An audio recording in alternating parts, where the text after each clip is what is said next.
Hello, welcome to a welcome video, welcoming you officially to the Facebook group Flight Attendant Career Connection.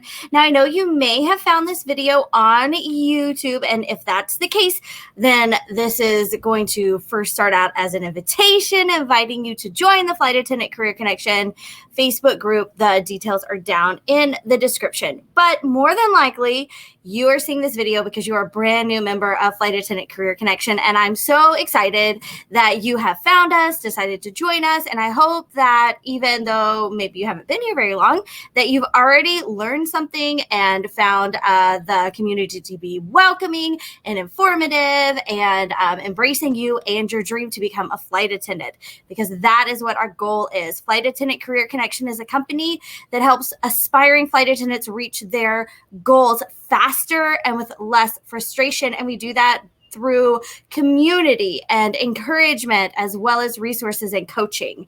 So in this video, I'm going to tell you how to become a flight attendant in the United States. That is how we're going to start. I know that that is the first question on top of your head, on the top of your mind, not like on the top of your head, like on, top of mind. So we're going to go over exactly what you need to do to be hired as a flight attendant. I'm going to go over some frequently asked questions that we get in the group a lot that you probably are asking yourself so that we can get that foundation built. And then I'm also going to go over the best way to use the Facebook group and then other resources that I have for you to help you reach your goal. So who am I? I'm Abby Unger. I am the founder and owner of Flight Attendant Career Connection, a company that is almost 8 years old. And so for the last almost 8 years, I've been helping aspiring flight attendants land their dream job. And I'm super excited that I'm going to be maybe a small part, maybe a big part of your journey as you land your dream job as a flight attendant as well. I was a flight attendant. I was a mainline flight attendant for Continental Airlines. And I also had the opportunity to work as a regional flight attendant for PSA Airlines. And I was an in-flight instructor for them as well. I hung out my wings a few years ago, almost a decade ago now, when I had my first baby, and I now have 3 children. My husband works in ground ops. He's a ramper for Southwest Airlines. We travel a lot. We move around a lot. I'm currently filming this in Key Largo, Florida. It is a nice, warm, balmy June day here. Hopefully I won't start glistening too much. But that's a little bit about me. Now let's talk about you. So how do you become a flight attendant?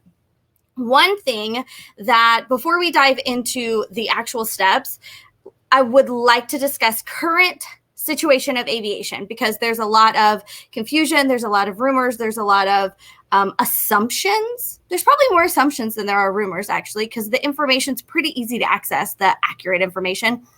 The airlines have... Of course, we went through the pandemic. We're still kind of in the pandemic. We're coming out of the pandemic. More and more people are getting vaccinated. More and more countries are opening. More and more people are buying airplane tickets, traveling again, getting outside of their home. So the demand in aviation is increasing. I don't want to say it's back, because I don't believe that it is quite at pre-pandemic levels, but it is increasing, which is really, really encouraging. That means a lot of airlines are hiring.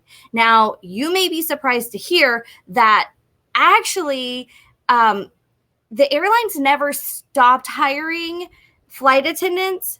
Let me say that again. We were never in a place where no one was hiring flight attendants. Throughout the pandemic, except for maybe March and April, when everyone was trying to get their feet under each other, maybe May, except for those couple months when everyone's getting their feet up underneath them, there were actually flight attendants being hired throughout 2020. So you may find that to be surprising. We saw charter airlines, the demand for charter airlines increase, as well as, so they were hiring. We also saw some of the big carriers move some of their flying to reach smaller regional airlines, which means they needed to hire.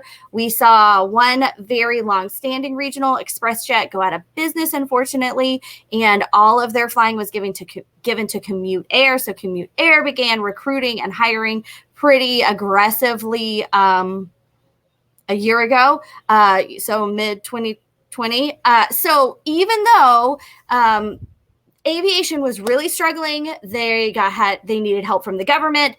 We heard lots of reports of furloughs. We heard lots of reports of people taking leave. We heard of a couple airlines even going out of business.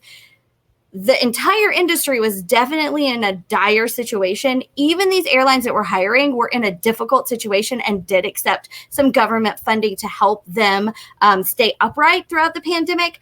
But if we're talking about were there flight attendant opportunities, there actually were. So we never lost that. Now, here we are now, there's actually a good amount, more than a handful of flight attendant opportunities here in the United States. There is a list that I update daily, every other day, of who's hiring. If you go to the list, I'll put the link down in the description. It's the airline listings list, and it's a list of all the airlines in the United States, which will allow you to kind of discover maybe airlines that you don't know about, that you haven't seen before. But if the airline is accepting applications, the next to the name, it will say accepting applications. So again, all the airlines are listed. If the airline is accepting applications, next to its name, it will say accepting applications. So if it's just listed, no accepting applications, then that's just there as a reference for you to maybe discover a new airline or kind of keep up with what's going on. That is a fantastic resource that I encourage you to utilize. It's free. You can check it every day. You can click around, learn about new airlines, as well as apply. So current events right now for the airlines, for aviation in the United States, is there are opportunities. SkyWest announced that they were going to hire, I heard actually 2 different announcements. I saw emails that said 2 different announcements that they were hiring anywhere from 1,800 to 2,400 flight attendants. It's a lot. That's like over 200 200 flight attendants being trained a month. That's a lot. That's a lot in a regular time, much less social distancing and all of that. So there is a lot of opportunity there. We're seeing Spirit grow. They've been hiring aggressively. GoJet just announced a new base opening. They've been hiring. We've seen a lot of airlines hiring. We've also seen Southwest in the last couple months accept applications for flight attendant applicants who are residents of California. We've also seen JetBlue accept applications. Frontier has accepted applications a couple times. As far as the airlines that you probably know about, like if you know, like the regular ones, the legacy or the mainline carriers, which would be Delta, United, American, Alaska. Delta announced that they plan to accept applications again in 2022. Southwest, I imagine, will probably accept applications before the end of the year. That's speculation based on watching what's going on. I'm not sure when we will see American or United accept applications. So, and I don't know when we will see Alaska either. There's hard to tell who's on. I think all the flight attendants are off leave now. All the flight attendants are back from furlough. So we'll just have to wait for the market to kind of like shift out, see who decided to stay home and not come back after leave or after furlough, as well as who took buyouts, retirement packages, things like that. So we just need to kind of see. But we are in a very optimistic market now. Things are definitely on the upturn. I'm going to try not to sweat too much because it's very warm. Okay, so that's a little bit about the current events. Now, here's how to become a flight attendant. All right, this is it. In the United States, I'm going to make sure that this is clear that this is in the United States. The way that airlines hire flight attendants, the way that candidates become flight attendants around the world, the regulations, the height, weight, age requirements, beauty standards are different outside of the United States, and they're different for every single country, and they're different for different regions, and they're different. Okay, so this is the United States. That is where this advice is coming from. This is how you become a flight attendant. The first thing that you need to do is you will make sure that you have to decide that it's time to become a flight attendant. What that means is you need to look at your current situation, your current job situation, current family situation, current budget situation, and decide that this is the time for you to pursue this goal. Now, sometimes when I'm talking to people and they're looking at the facts and they're looking at what's going on and they're deciding, is this the right time? Their answer is no, it's not the right time. They need 6 more months, or they need 2 years till their last child graduates from high school, or they need another 5 years so they can finish paying off their student loan, whatever it is, or they need 6 weeks because their best friend's getting married. sometimes you do need a little bit of time. There's no shame in that. That's why this is the first step, is because you want to make sure that the timing is right. We don't want to put any effort. We don't want to get to the end of the journey. We don't want to find ourselves in training and realize, oh my gosh, this is not the right timing. I wish that I had waited 6 months. So first decide that now is the right time. I hope it's the right time. I totally hope it's the right time for you. More than likely, there's going to be challenges no matter when you decide to become a flight attendant, but I hope the time is right for you now. Okay, so after you do that, then you're going to get your resume airline ready. What does that mean? So here's what an airline ready resume is. Airlines use, for the most part, all of them use a software system to pre-screen resumes. Sometimes a human being never even sees your resume, okay? So we need to think about our resume like a computer. That means it's not looking at it and being like, wow, I love that font they chose, or oh my gosh, that pop of color really makes it stand out from the other 50,000 resumes that I, as a computer, just scanned, right? That's how we want to be thinking about it first. Now, what are those computers looking for? They're looking for keywords. They're looking for keywords that are relevant to the flight attendant job. We can find these keywords usually in the job description. There's a lot that are standard: customer service, hospitality, care, service, dependability, flexibility, emergency. They look for things like nursing, like I said, hospitality, hotels, like those kinds of things that would be in a job description if you were in those kinds of situations is what the computer system is looking for. It's pretty broad. So it's not like we've got 5 words that we got to shove in there, whether they fit or not. It's a very broad computer system. It's looking for a whole lot of different things. It's not only looking for nurses or only looking for teachers or only looking for veterans. If you are a nurse or a teacher or a veteran, your job description will naturally have a lot of the keywords in it, as well as other jobs, of course. I don't want us to feel like we're super limited because your background is your background. But you want to make sure that it is easy for the computer to understand what you're saying. So instead of like provided optimal client services and considerations, no, let's just say provided excellent customer service, so that the computer can kind of understand it. Because again, more than likely a person is not looking at the resume.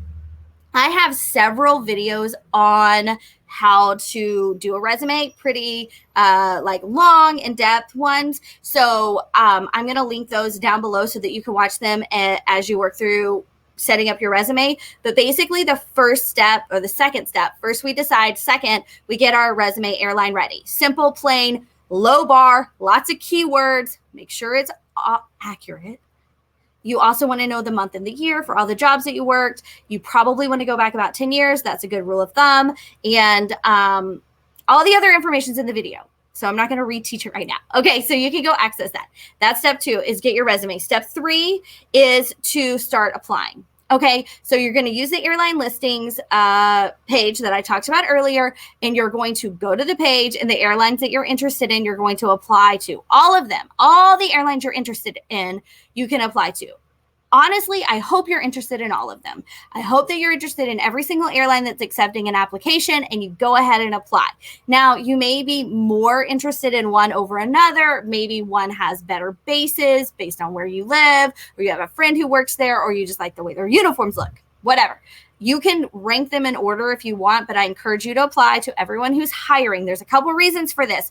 One, the best way to learn about an airline is to actually get in the system and go through the human resources, see how they treat you, how do they talk to you, all of those kinds of things. Also, sometimes the airlines open and close the application window very, very quickly. So if you stumble upon an open application window, get your application in, and then you can do some research again as you move through the process.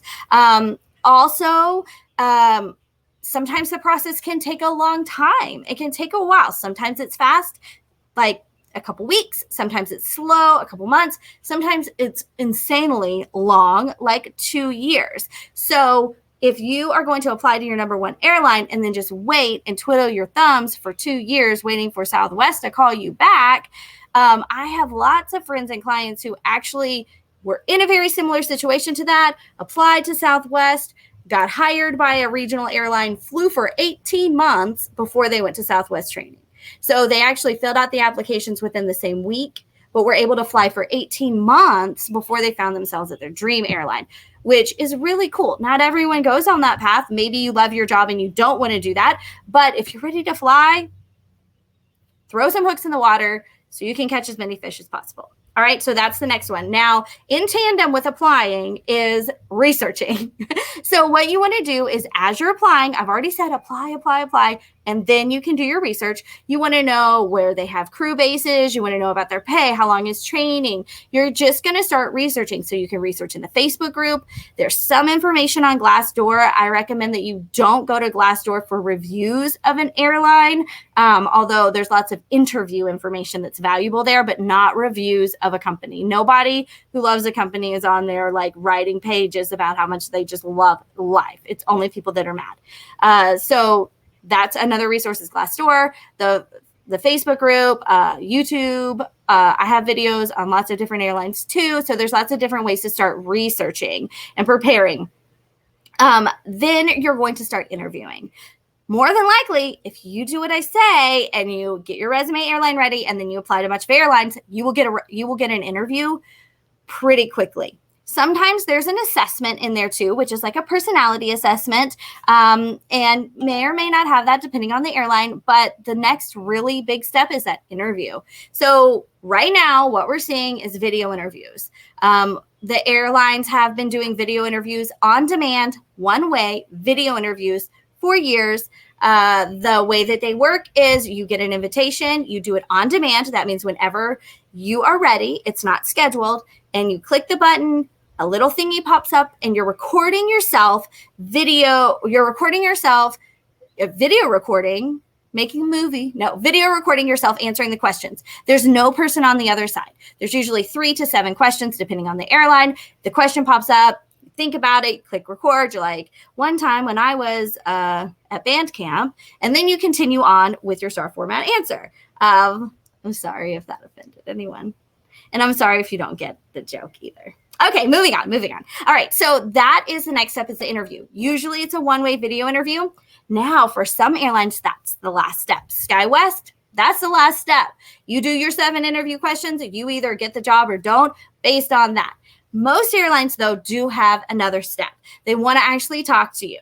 Now, because of the pandemic and all of the things, a lot of airlines have moved this completely online. So you're doing like a group, like a Microsoft Teams or like a Zoom room kind of thing where it's scheduled. You have a recruiter or 2. You have your other candidates. You're not really interacting, but you're there together. And then maybe you'll have a one-on-one, face-to-face, live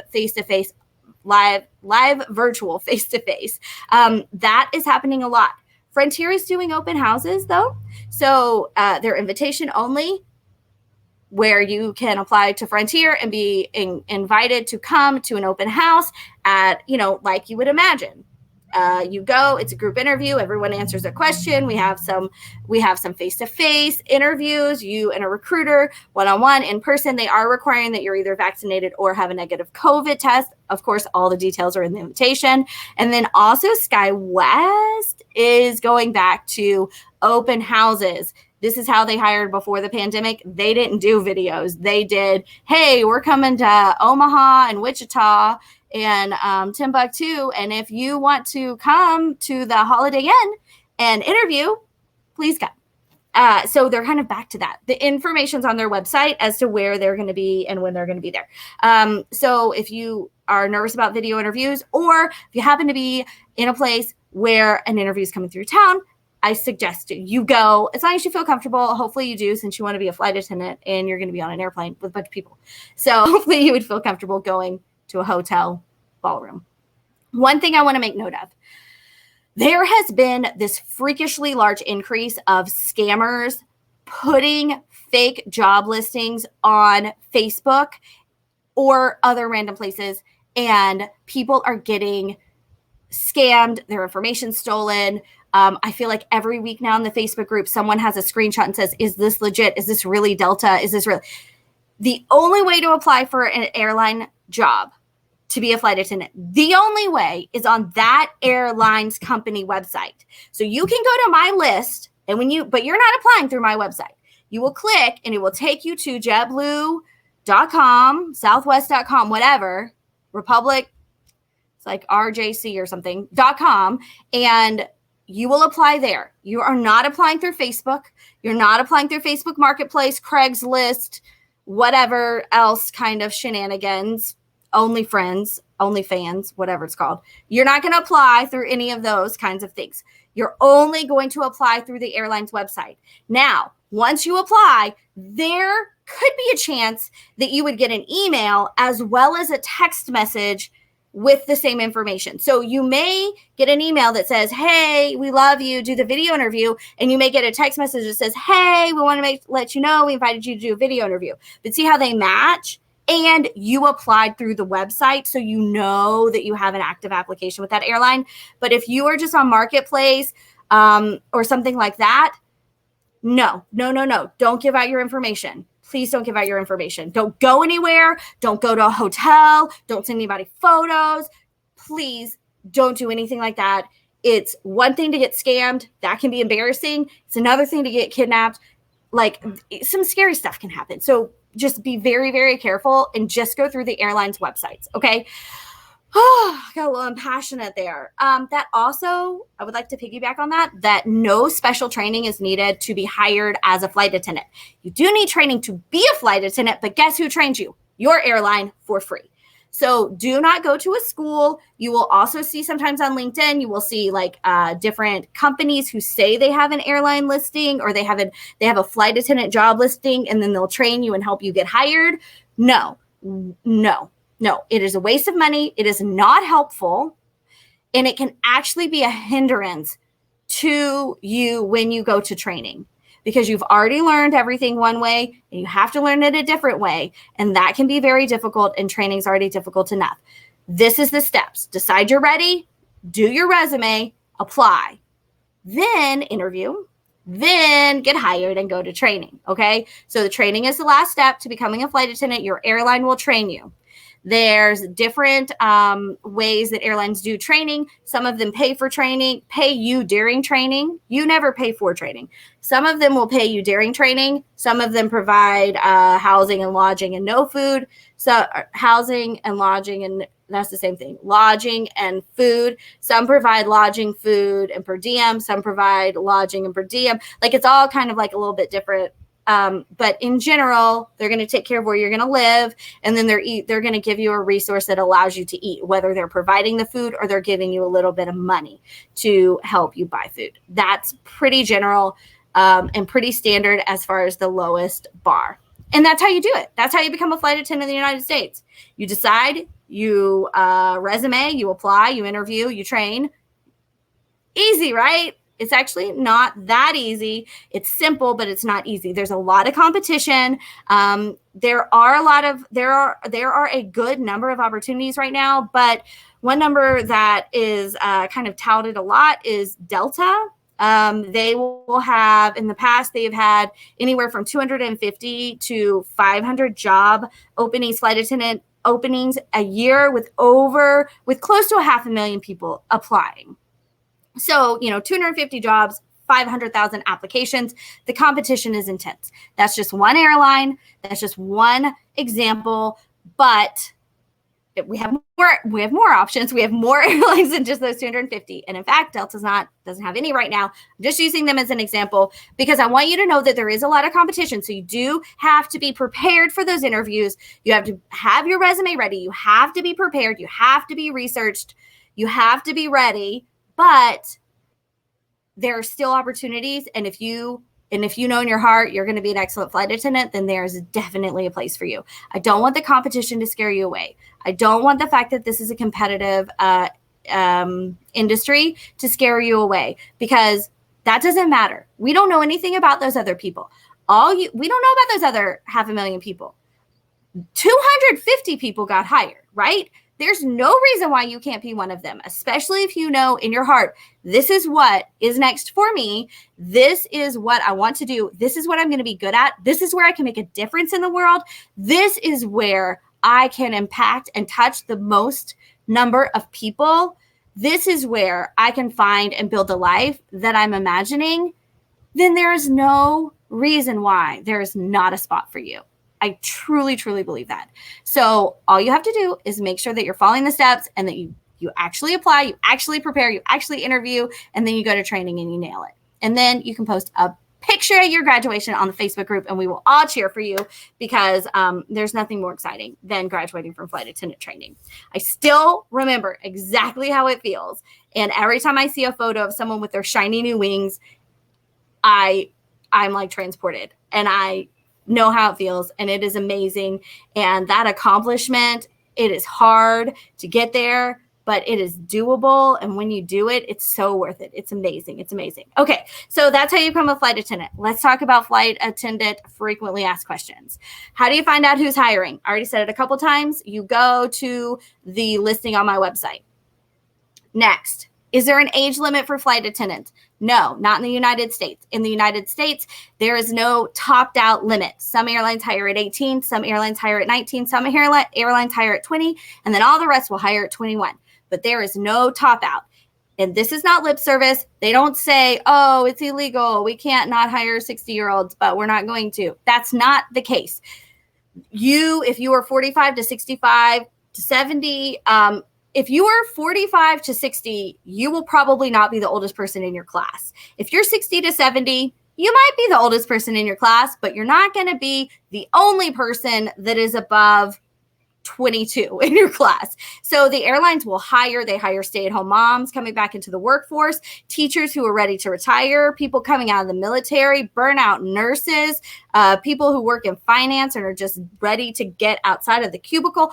All of this. They also hire people who are young, who don't have as much experience. It is an open playing field. It is open season. As long as you meet that minimum on the bottom requirement and you have the experience, 2 years of customer service experience, you are definitely a viable candidate. So I don't want age to be a discouragement for anyone, okay? For anyone in the United States. Now, outside the United States, it's different. But here in the United States, it's not. It's not different. It's the same here. Okay, sorry. All right, weight limits. Is there a weight limit? No, there's not a weight limit. This one's not as clear cut as the age one, though. So flight attendants are no longer weighed. Thank you, Jesus. Thank you, Sarah Nelson. Thank you, AFA. Thank you, everybody who made that possible. There is no more weighing of flight attendants. That being said, you do need to be able to fit in the jump seat without an extension. You also need to be able to fit down the aisle, fit out the overwing exit, and you need to be able to fit in the uniform. Okay, so good rule of thumb. So this is just a rule of thumb. Size 18. That's just a rule of thumb. I like numbers. I think just saying like, oh yeah, you just have to fit in the jump seat to people who have never even seen a freaking jump seat is not helpful. So around a size 18, you're good. Like you should be like totally fine. Of course, we all carry our weight differently, but if you're a size 18, you should be totally fine. If you're above that, depending again how you carry your weight, may or may not be an issue. If you're under that, not an issue. When I got hired for my first airline, I was wearing a size 12 suit. When I was hired by my second airline, I was wearing a size 14 suit. The reason I share that is not because I love telling everybody I wear a size 14.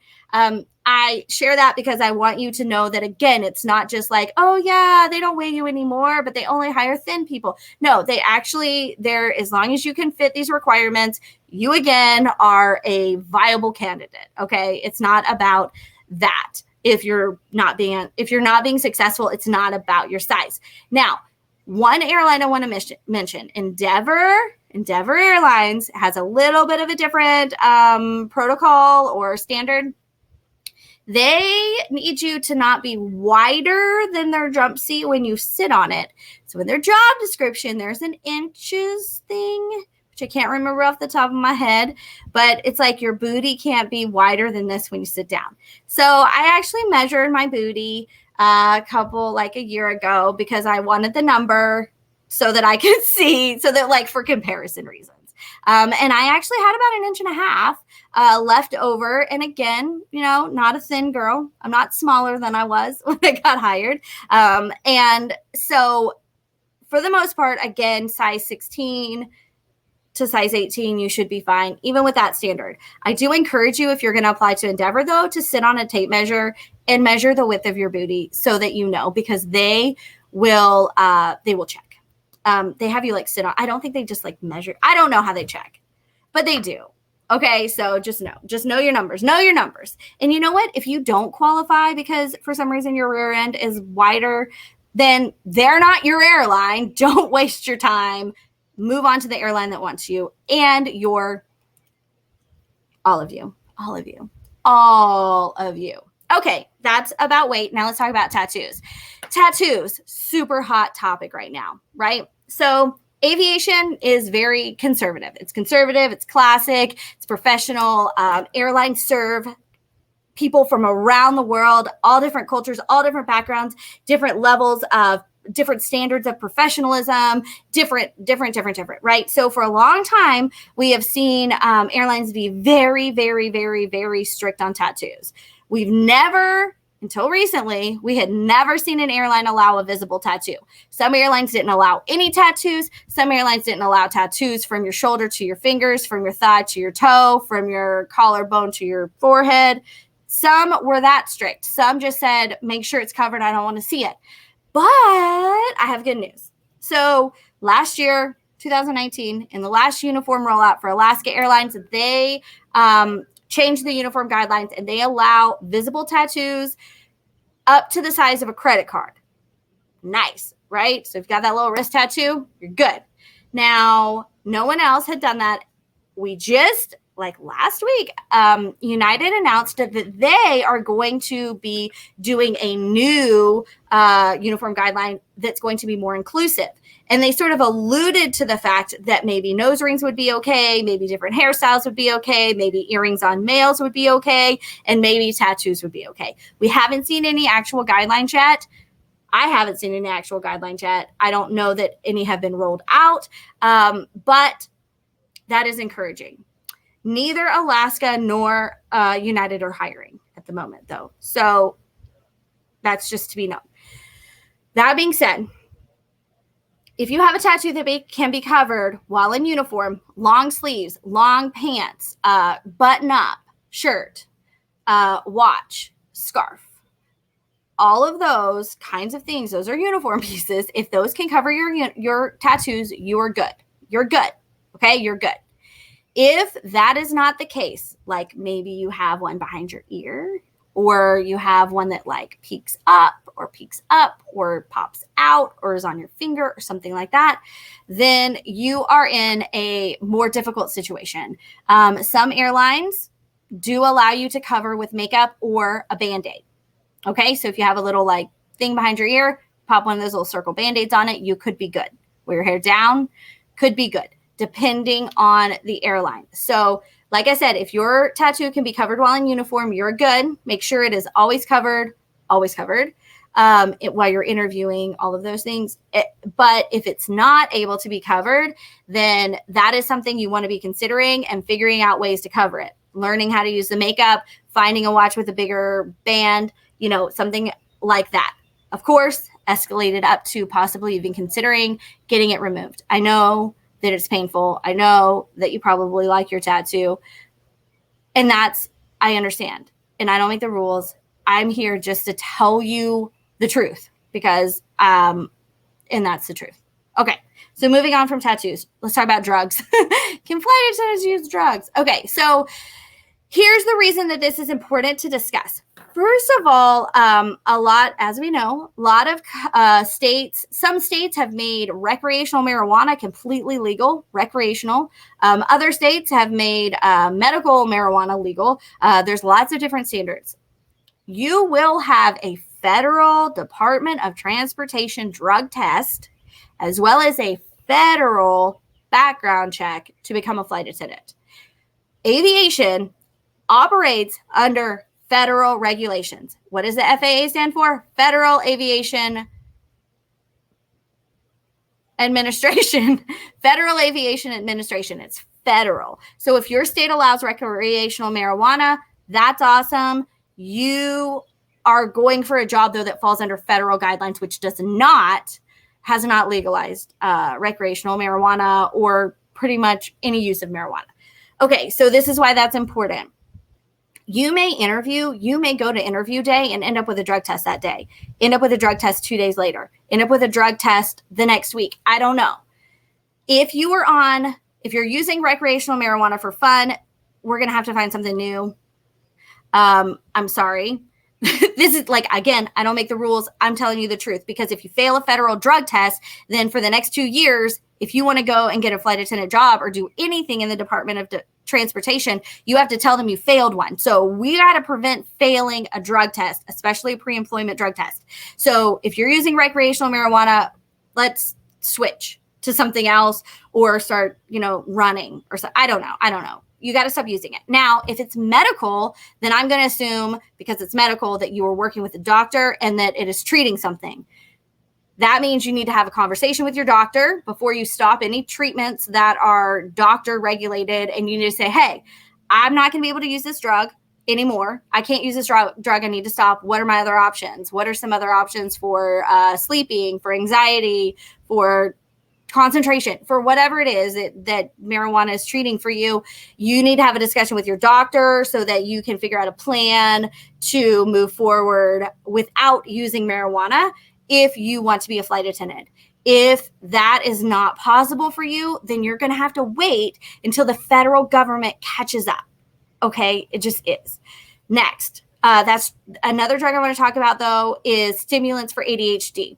This is different. I get this question a lot. I have ADHD. I'm on a stimulant. The question, it's going to show up in a drug test, right? It shows up like an amphetamine, like speed. So that's fine. I don't know. Maybe you think this is totally effed up that it's different than marijuana, but it just is. That's okay. You'll need your doctor's note. You'll need your prescription. It will show up if you're filling out any forms and they're asking you any questions about what you use, or if you're on any prescriptions. Don't forget to write it down. They may call you for a doctor's note, a prescription, something like that. But that's okay. You don't have to stop taking your Adderall, and you can take it during training or your Ritalin or whatever you're using. That's drugs. Next question.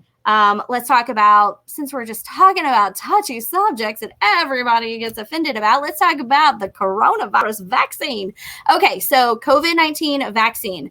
Currently, no airline has made it a rule that their employees have to get the vaccine. That being said, we have seen a couple airlines announce that they are going to require new hires to be vaccinated to be hired. Here's the thing about that. If you want to be a flight attendant, you're going to be visiting other countries. Other countries, of course, are governed differently and maybe even have different regulations. If you became a flight attendant last year before COVID-19, if you were flying to certain places in the world, like Africa, certain countries in Africa, there was required vaccinations for you to go, like yellow fever vaccine. You were required to be vaccinated to work for that airline that serves that country, because you cannot go into that country without that vaccine. Okay, so the COVID-19 vaccine is, of course, much more controversial, but that is the foundation of it. Okay, they need, if France wants to make it a law that you can't come in without a vaccine, they need flight attendants who have a vaccine so that they can work flights to France, right? So it's a bigger picture than just somebody's making me do something that I don't want to do. Okay. Again, something to consider. I don't know if they're going to give special medical exceptions. I don't know. But that is what we know right now. No one is requiring it of their employees at the moment. Delta and United have announced that they will require it for new hires, but neither one of them are hiring at the moment. So, all right. And then last frequently asked question, my bun just fell out. Next frequently asked question is, what is the best airline to work for? All right. Whichever one offers you a job, baby. So honestly, There are so many great airlines. Every airline in the United States is governed by the FAA, which means they are all safe. They all fall under certain like work rules. I mean, we don't have a lot of great work rules as flight attendants like the pilots do, but they all are going to be safe. All of the airlines are going to be safe. What you're going to get different between this airline and that airline is a little bit of pay difference. We're not talking like $100,000 difference. We're talking about like dollars. And then you're also going to get a little bit different lifestyle, different destinations. You're going to get different service flows. You're either going to be working first class if you're at this regional, or maybe you're just doing a la carte service for Spirit. You're going to be going to different places in different crew bases. You're going to be in different crew bases. So each airline has bases where all of their flight attendants are required to be to report for duty. So you don't have to live there, but that's where you have to be to report for duty. So maybe if you live in Dallas, then you want to work for an airline that's got a base in Dallas or Houston. Or if you live in Chicago, Chicago would be great. Or if you are in the New York area, or if you're on the East Coast versus the West Coast, these are things to consider as to what is the best airline. So there is no one best airline. Each person that you ask probably has a dream airline, but it's not the same one. There's 80,000 people in the Facebook group. If we asked every one of them, we would see some trends. We would see a lot of Southwest. We would see a lot of Delta, but there's no one best airline. And if you ask flight attendants, there's going to be a handful at each airline that doesn't like that airline that they work for. And then there's going to be like handfuls and handfuls, lots of flight attendants who love the airline that they work for, and they're all different. Okay, so there is no one best airline to work for. The best airline to work for is the airline that offers you the job, gives you that training date, and then pins the wings to your chest. That is the best airline for you to work for. So I encourage you to go out, dive in, and just start trying to discover which airline that's going to be for you, because I'm excited to see which one it is for you, and I'm sure you are excited too. So those are frequently asked questions. Now, how can Flight Attendant Career Connection help you reach your goals? First of all, the free Facebook group. Hopefully you're already a member of it. Hopefully you've already started searching around in there. Couple quick rules. You can ask whatever question you want. You can ask a question that's been asked before. You can use the search bar if you want. You don't have to use the search bar if you don't want. We try to stay away from controversial topics. Information about COVID-19 vaccine is fine. We don't have discussions about it. We are inclusive. We celebrate Pride. We support Black Lives Matter. We do everything that we can to make sure that everyone has equal rights, equal access to everything that they need to be able to touch the lives that they are destined to touch. Honestly. Okay. That's a little bit of my soapbox about that. That's the Facebook group. Next, the workbook. Okay, so there's a Flight Attendant Career Connection workbook bundle, and I'll put the link down below. Please buy this. I'm just going to say it. It's $27. It supports the company, which is I keep saying it's a company. It supports my women-owned small business, which is also a company. But anyway, so what's in it for you, though? So it's got over 50 interview questions. It's broken into 4 different sections based on type of interview question. It has a little bit of instruction to help guide you. And then it's got those example interview questions so that you can start to process how you would answer this question or that question, so that when you're sitting in front of a recruiter, the first time you've ever considered the best time you ever gave customer service is not in the hot seat. It's at home in your workbook. It comes with some bonuses. Here's something that's really cool. So I'm working on updating the workbook. Okay. It's going to be different. It's going to have some videos, but if you purchase the workbook now, you'll get the current copy. But the way that my website lets me update, you log in and then you can you purchase it and then you log in and there's your workbook. You can download it and access it. But when I put the new one in, it will be in the same place. So basically we'll just replace the old one. So if you go ahead and get the new one now, then when the new one if you get the current one now, then when the new one comes out, you'll just automatically have it like instantly, which is awesome. So I encourage you to get that. That is the best way to start preparing, get your head in the game, and to start thinking like an aspiring flight attendant who is actively interviewing and going towards their goals. Okay. Next, There is a product called the Flight Attendant Hub. You're going to hear me talking about that again soon in the next couple months. It's brand new. It's still under construction. We've got a couple people in the beta of it. It's going really well. So stay tuned for that. I also offer interview coaching if you would like private time with me, one-on-one, so that you can practice your interview questions. I can give you feedback. I can guide you into how to be your most authentic self in an interview and how to give the recruiters the information that they need about you to know whether or not you're going to be an amazing fit for their company. And then I also offer resume services. You can find links below.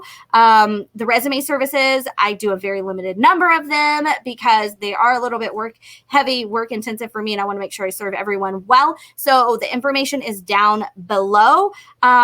All right, guys, that is all that I have for you in this welcome video. So again, welcome if you've stuck with me to the end. I love that. I love that. I'm excited because here's why. Every time you make a commitment and every time you make an investment in something that you're committed to, that's how I wanted to say it. Every time you make an investment, whether it is time, it is money, it is energy, it is resources, every time you make an investment in your dream, it pays off. So you just invested 45 minutes in your dream. So you have 45 minutes of equity going in there, building and getting you closer to your goal. So I'm proud of you for that. I'm proud of you for taking the first couple steps. I'm excited for you. I can't wait to see where you end up. And I'll see you in the next video. See you in the Facebook group. Talk to you later. Bye.